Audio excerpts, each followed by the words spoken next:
तो नमस्कार, स्वागत है आज की क्लास में। आज की क्लास में हम बात करेंगे यूपी टेट 2026 में होने वाले एग्जाम से संबंधित भारतीय संविधान के बारे में, जो कि आपके कम से कम 5 से 6 नंबर के पूछे जाते हैं। तो आज 30 में से अगर 25 प्रश्न आप लोग कर लेते हैं तो समझिए यूपी टेट में आपका स्कोर जो है बहुत ही बेहतरीन रहने वाले हैं। तो चलिए शुरू करते हैं आज के पहले प्रश्न से। लेकिन आगे बढ़ने से पहले बता दें कि आज की जितनी भी यहाँ पे क्लास प्रश्न बनाए गए हैं क्लास में, वो सभी के सभी महत्वपूर्ण होने वाली हैं। तो सभी लोग लाइक शेयर सब्सक्राइब कर लीजिएगा। शुरू करते हैं आज के पहले प्रश्न से।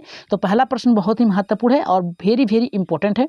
ये करा है, निम्नलिखित संविधानों में से किसमें अवशिष्ट शक्तियां इकाइयों को प्रदान की गई है। मतलब सबसे ज़्यादा यहाँ पे किसको यहाँ पे शक्तियां प्रदान की गई है, यहाँ पे राज्यों को या फिर केंद्र को। तो सबसे पहला हमारा ऑप्शन कह रहा है कि ऑस्ट्रेलिया को, यहाँ पे कह रहा है कि कनाडा को, भारत को, या फिर कह रहा है कि इनमें से कोई नहीं। तो अवशिष्ट जो शक्तियां होती हैं, इसका मतलब होता है कि सबसे ज़्यादा पावर किसके पास है। ठीक है, इसका मतलब ये होता है। तो यहाँ पे हम बात करेंगे अवशिष्ट की। तो अवशिष्ट का जो राइट आंसर जाएगा आपका ऑस्ट्रेलिया के पास जाएगा। किसके पास जाएगा? पहला ऑप्शन क्या होगा आपका सही होगा। अवशिष्ट शक्तियाँ वे शक्तियाँ होती हैं जिसकी सूची में कोई नहीं आता। जैसे भारत और कनाडा में जो आते हैं शक्तियाँ, अवशिष्ट आते हैं, ये केंद्र को दी गई है, जबकि ऑस्ट्रेलिया जो है इसके राज्यों को दी गई है। इसलिए ऑस्ट्रेलिया में जो राज्यों के पास अधिक स्वायत्तता रहती है वही सही क्रम का। ठीक है, राइट आंसर आपका पहला यहाँ पे सही होगा। बढ़ेंगे यहाँ पे नेक्स्ट प्रश्न है आपका दूसरा।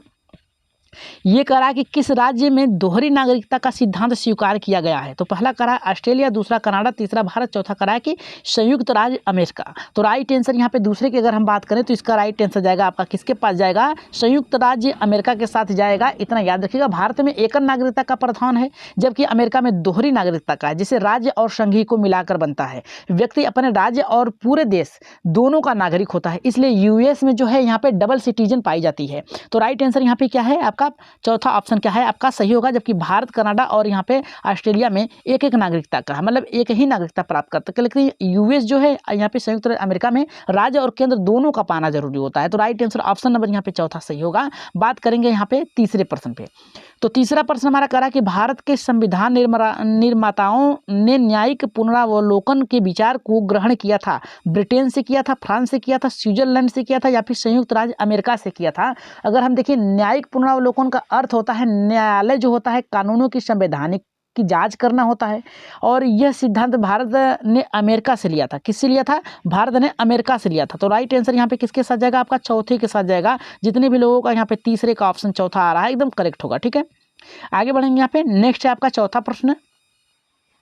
चौथा प्रश्न करा है, किस देश में संविधान बनाने के पश्चात मौलिक अधिकारों का समावेशन किया गया था। तो अमेरिका किया गया था, या फिर फ्रांस, या फिर कह रहा है कि चीन, या फिर जापान में। तो इसका राइट आंसर यहाँ पे चौथे का अगर हम बात करें तो चौथे का राइट आंसर यहाँ पे किसके साथ जाएगा? तो चौथे का जो राइट आंसर जाएगा आपका किसके साथ जाएगा? अमेरिका के साथ जाएगा। किसके साथ जाएगा? अमेरिका के साथ जाएगा। इतना याद रखिएगा। ठीक है, क्योंकि अमेरिका में पहले संविधान बनाया गया और बाद में नागरिक अधिकारों को सुरक्षा के लिए यहाँ पे बिल ऑफ राइट को जोड़ा गया था। इसमें मौलिक अधिकार जो है बाद में शामिल किए गए थे, जो कि नागरिक स्वतंत्रता की रक्षा करता है। तो राइट आंसर ऑप्शन नंबर यहाँ पे पहला जो होगा आपका सही होगा।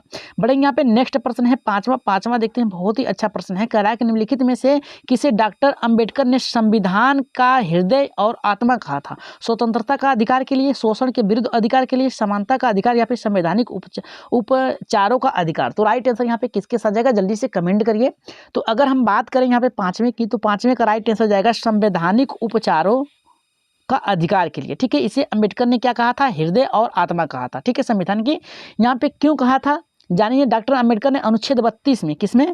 अनुच्छेद जो है यहाँ पे अनुच्छेद 32 में क्या किया था? अनुच्छेद 32 को संविधान की आत्मा को कहा था, क्योंकि यह नागरिकों को अपने अधिकारों की रक्षा हेतु क्या करता है? सीधे सुप्रीम कोर्ट जाने का अधिकार देता है। ये अन्य सभी अधिकारों की सुरक्षा सुनिश्चित करता है। तो ये किसके अंतर्गत आता है? याद रखेगा, ये अनुच्छेद, याद रखेगा, अनुच्छेद 32 के अंतर्गत आता है। सीधे आप सुप्रीम कोर्ट में अपना क्या करते हैं? पीएल फाइल कर सकते हैं। आगे बढ़ेंगे। नेक्स्ट प्रश्न है आपका यहाँ पे छठा का। ये कह रहा है कि मौलिक अधिकारों के निलंबन का आदेश कौन दे सकता है। पहला कह रहा है प्रधानमंत्री, सांसद, सर्वोच्च न्यायालय, या फिर राष्ट्रपति। अगर हम मौलिक अधिकारों के निलंबन की बात करें, खत्म करने की बात करें, तो याद रखिएगा ये आपका ऑप्शन कौन सा सही होगा? यहाँ पे छठे का, याद रखिएगा छठे का ऑप्शन होगा राष्ट्रपति। कौन कर सकता है? राष्ट्रपति कर सकता है। इसलिए चौथा ऑप्शन क्या होगा आपका? छठे का सही होगा। आपातकाल स्थिति में राष्ट्रपति जो है मौलिक अधिकारों को निलंबित कर सकता है। और ये जो संविधान है किसके अंतर्गत आता है? तो याद रखिएगा 359 के अंतर्गत आता है। ठीक है, ये संविधान के अनुच्छेद 359 के अंतर्गत आता है, जिसे सरकार विशेष परिस्थितियों में नागरिक की स्वतंत्रता को समाप्त कर सकती है। ठीक है, स्वतंत्रता सीमित कर सकती है, यानी अधिकार को घटा सकती है। तो राइट आंसर ऑप्शन नंबर चौथा आपका सही होगा। बढ़ेंगे यहाँ पे 7वें प्रश्न पे।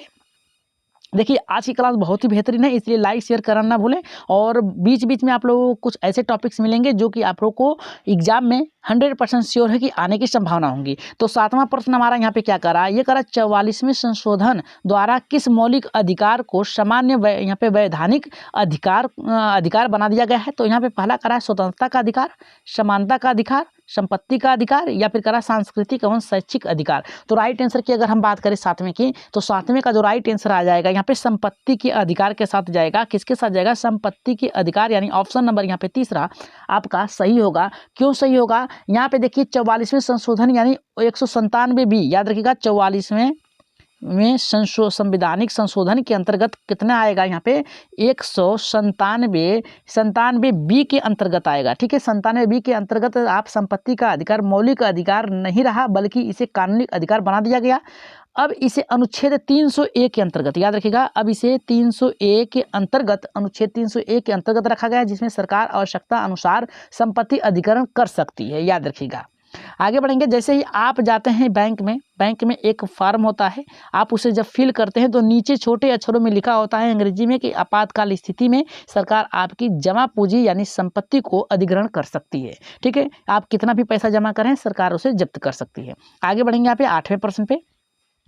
ये करा राज्य के नीति निर्देशक सिद्धांत किस देश से संविधान से प्रेरित है, किस देश के, जर्मनी से, फ्रांस से, संयुक्त राज्य अमेरिका या फिर आयरलैंड। तो राइट आंसर की बात करें यहाँ पे किसके साथ जाएगा, 8वें का। अगर हम 8वें की बात करें तो 8वें का जाएगा आयरलैंड। किसके साथ जाएगा, आयरलैंड के साथ जाएगा। यहाँ पे चौथा ऑप्शन क्या होगा आपका सही होगा। राज्य के नीति निर्देशक जो सिद्धांत है आयरलैंड के संविधान से लिया गया था। ये सरकार द्वारा सामाजिक और आर्थिक न्याय यहाँ पे स्थापित करने के लिए मार्गदर्शन देती है, लेकिन ये न्यायालय जो है द्वारा बाध्यकारी नहीं किया जा सकता।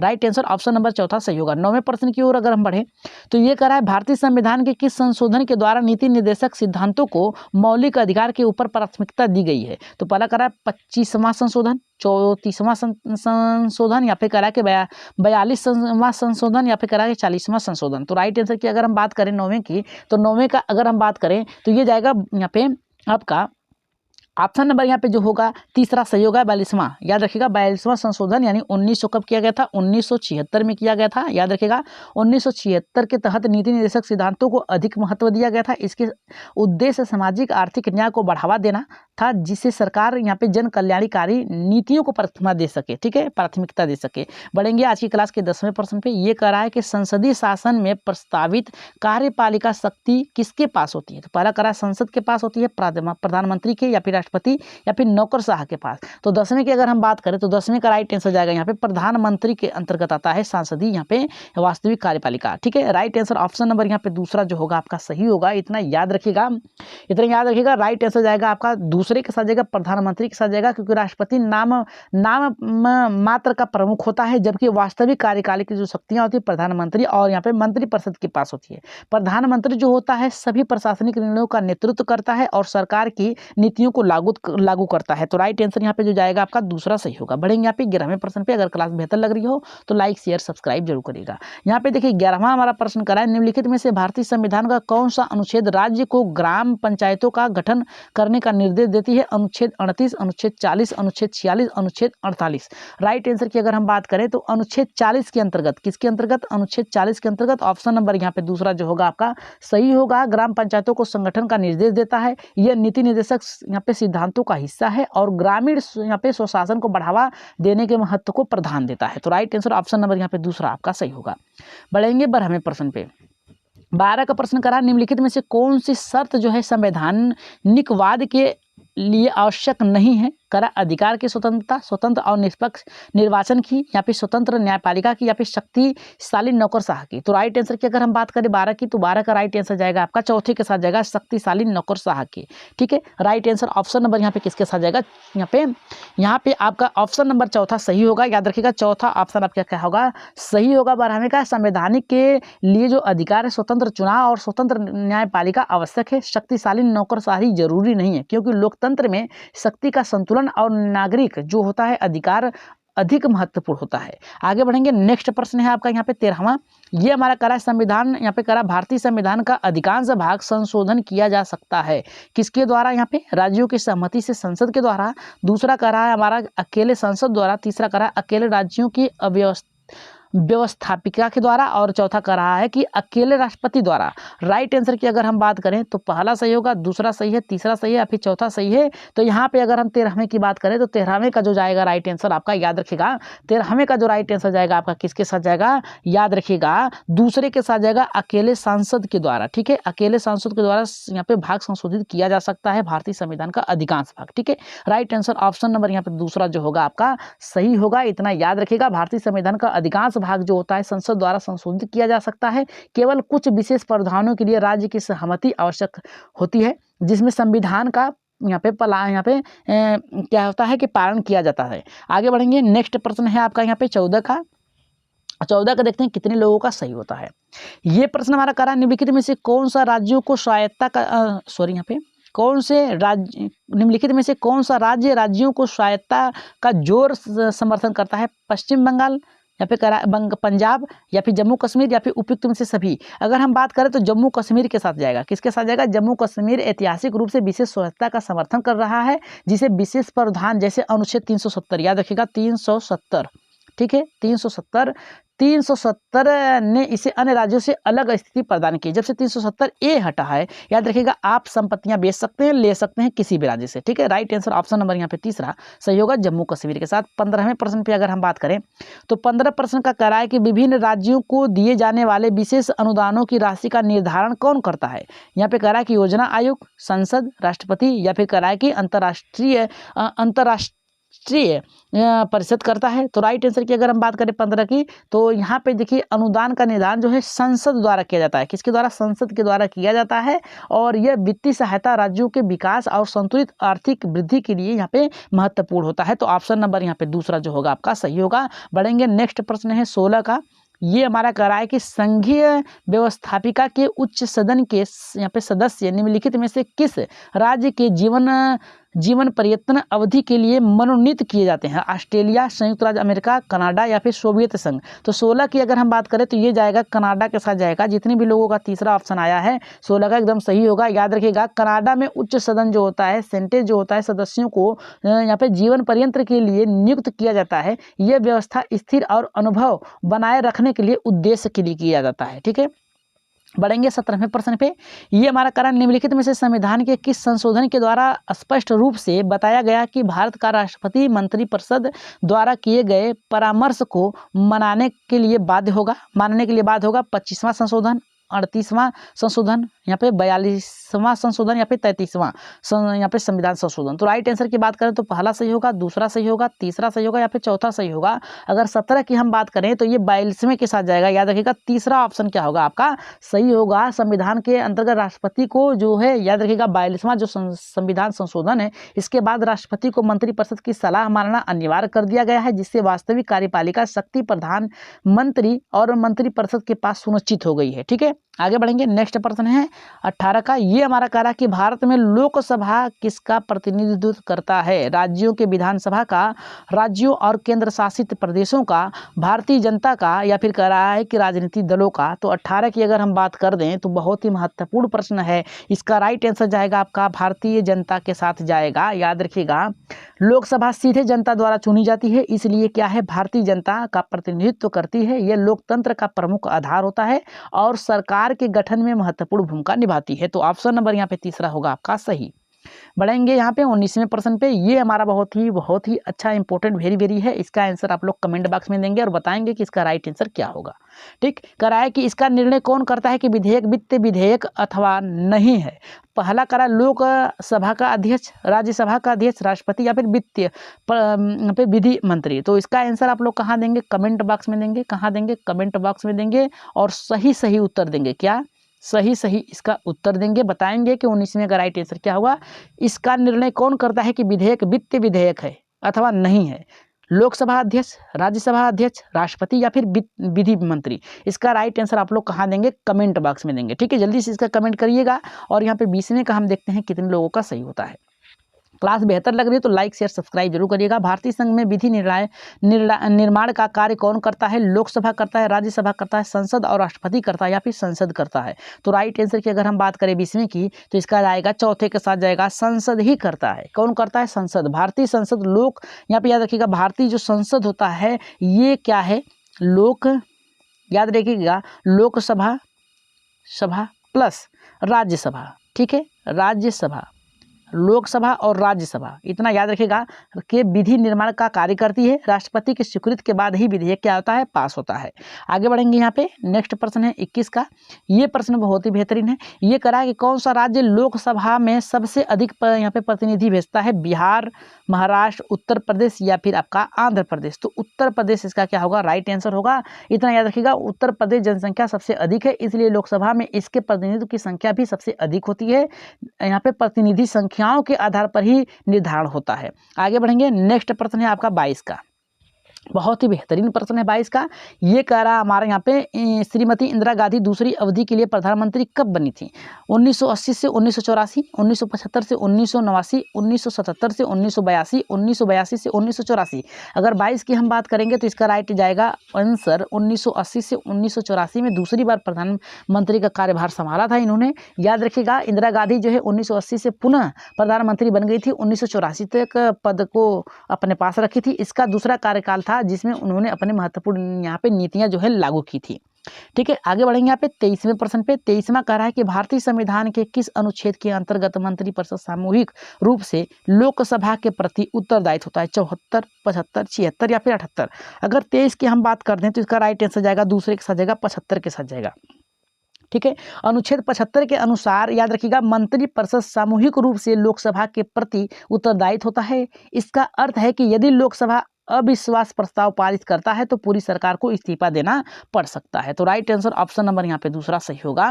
बढ़ेंगे यहाँ पे नेक्स्ट प्रश्न है 24 का। करा कि भारतीय उच्चतम न्यायालय की स्थापना कब हुई थी? कब की गई थी? संविधान के द्वारा की गई थी? किसके द्वारा की गई थी? तो राष्ट्रपति के आदेश द्वारा की गई थी, संसद के अधिनियम के द्वारा की गई थी, उपयुक्त में से कोई नहीं। तो 24 का जो राइट आंसर जाएगा इतना याद रखिएगा संविधान के द्वारा की गई थी। पहला ऑप्शन क्या होगा आपका? सही होगा। इतना याद रखिएगा 24 का। भारतीय सर्वोच्च न्यायालय की स्थापना के अनुच्छेद 124 के अंतर्गत, कितना? 124 के अंतर्गत याद रखिएगा कि अंतर्गत ही किया गया था। यह देश का सर्वोच्च न्यायिक प्राधिकरण है और संविधान की रक्षा करता है। ठीक है, आगे बढ़ेंगे नेक्स्ट प्रश्न है 25 का।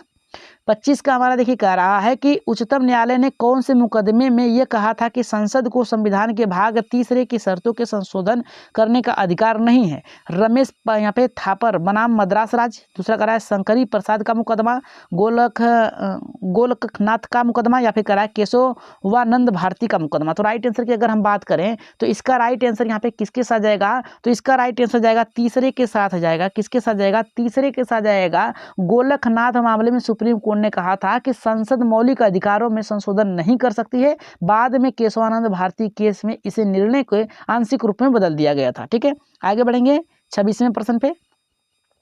ये करा निम्नलिखित कथनों में से कौन सा सही है? यहाँ पे भारत के विधि का शासन अमेरिका के नमूनों पर अपनाया गया, भारत के विधि का शासन ब्रिटेन के नमूनों पर अपनाया गया, भारत ने विधि का शासन ब्रिटेन के संशोधन के साथ अपनाया था, या फिर उपयुक्त में से कोई नहीं। तो राइट आंसर यहाँ पे किसके साथ जाएगा? 26 का। 26 का एकदम बहुत ही महत्वपूर्ण प्रश्न है, जल्दी से कमेंट करिए। इसका राइट आंसर जाएगा दूसरे के साथ जाएगा। भारत ने विधि का शासन जो है ब्रिटेन के नमूनों पर अपनाया था। याद रखिएगा इतना, भारत ने अपनी संसदीय प्रणाली की ब्रिटेन से अपनाई थी। इसमें प्रधानमंत्री वास्तविक शक्ति का केंद्र होगा, याद रखिएगा, और राष्ट्रपति केवल औपचारिक प्रमुखता होगा। आगे बढ़ेंगे नेक्स्ट प्रश्न है 27 का। ये हमारा कह रहा है कि भारतीय संविधान व्यवस्था को प्रोफेसर विहल के अर्ध संघीय व्यवस्था की संज्ञा दी गई थी। क्यों? यहाँ पे पहला करा इकाइयों को संघ से अलग होने का अधिकार नहीं है, संकट काल में एकात्मक रूप हो सकता है, यहाँ पे राज्य वित्तीय मामलों में केंद्र पर निर्भर होगा, शक्ति विभाजन में केंद्र का का पल्ला भारी होगा।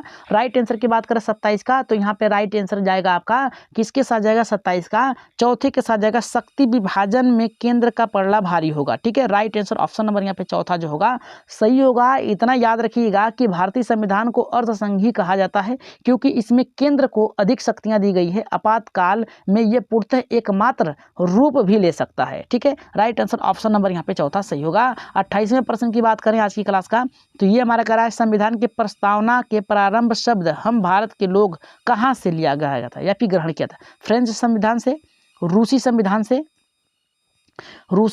से, से लिया गया था, या फिर आपका संयुक्त राष्ट्र चार्टर से, या फिर अमेरिका स्वतंत्रता घोषणा से लिया गया था? तो 28 का राइट आंसर जाएगा आपके किसके साथ जाएगा, अमेरिकी संविधान से लिया गया था। राइट आंसर चौथा आपका क्या होगा 28 का, सॉरी यहाँ पे इसका जो होगा संयुक्त राष्ट्र चार्टर से, तीसरा ऑप्शन क्या होगा आपका सही होगा, क्योंकि हम भारत के लोग शब्द जनता की प्रमुखता को दर्शाते हैं। ये विचार अमेरिकी संविधान और यहाँ पे संयुक्त राष्ट्र चार्टर से प्रेरित है, जो कि जनता को सर्वोच्च शक्ति पर मानता है। राइट आंसर ऑप्शन नंबर यहाँ पे तीसरा सही होगा। आज की क्लास का लास्ट प्रश्न है 29 का, और देखते हैं कितने लोगों का ये सही होता है। संविधान में संशोधन करने का अधिकार संसद को किस अनुच्छेद के अंतर्गत मिलता है? 143 के, अनुच्छेद 368 के, अनुच्छेद 221, 201 या फिर अनुच्छेद 260 के? अगर हम बात करें इसके संविधान संशोधन की प्रक्रिया, अनुच्छेद 368 याद रखिएगा, 368, ठीक 368 में दी गई। इसके तहत संसद आवश्यक बहुमत से संविधान में परिवर्तन कर सकता है। ऑप्शन नंबर यहाँ पे दूसरा जो होगा आपका सही होगा। ठीक है,